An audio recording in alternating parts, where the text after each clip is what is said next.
이 사법 검찰개혁 방안과 관련해서 고위공직자 범죄수사처를 향한 여야 대선 후보 간의 시각차도 뚜렷합니다.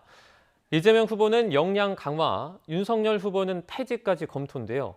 공수처 내부에서도 이대로는 안 된다는 문제의식 속에 일부 반성해야 한다는 목소리가 나옵니다. 우철희 기자입니다. 여야 대선 후보들의 공약 발표가 이어지고 있는 가운데 사법개혁과 검찰개혁 방안에는 어김없이 고위공직자 범죄수사처가 등장합니다. 더불어민주당 이재명 후보는 검찰개혁 완수의 일환으로 공수처의 역량 강화와 보완에 방점을 찍고 있습니다. 아직 실력이 부족한 공수처가 독립된 수사기관으로 발돋움할 수 있도록 수사 능력을 키워야 한다는 겁니다. 인력과 예산을 대폭 보강하는 쪽으로 공약을 가다듬고 있습니다. 반면 국민의힘 윤석열 후보의 생각은 전혀 다릅니다. 공수처 정상화로 이름 붙인 공약 발표를 통해 고위공직자 범죄에 대한 공수처의 우선적 수사권 폐지와 검찰과 경찰에도 동등한 수사권한 부여를 강조했습니다.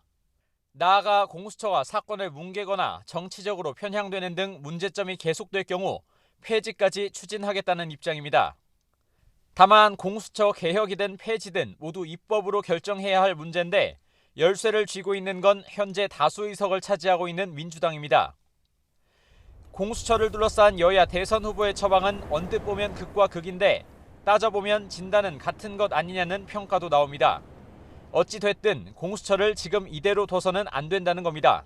고위공직자의 권력형 비리를 척결한다는 명확한 목표와 미션이 주어져 있는 만큼 그에 상응하는 수사력을 확보할 수 있도록 조직 개편이나 역량 강화를 위해 노력할 필요가 있습니다. 출범 첫 해가 지난 공수처는 직접 재판에 넘긴 사건이 단 한 건도 없고 고발 사주 의혹 등 국민적 관심이 큰 사건은 아직도 결론을 내리지 못한 가운데 언론인 사찰과 같은 논란까지 불거진 상황입니다.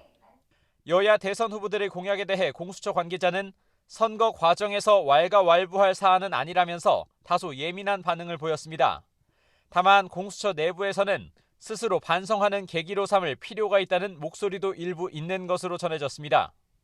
문재인 정부에서 오랜 산고 끝에 탄생한 공수처가 어느 정권이 출범하든 탄생만큼 꽤 큰 변화를 겪게 될 가능성이 자명해 보입니다.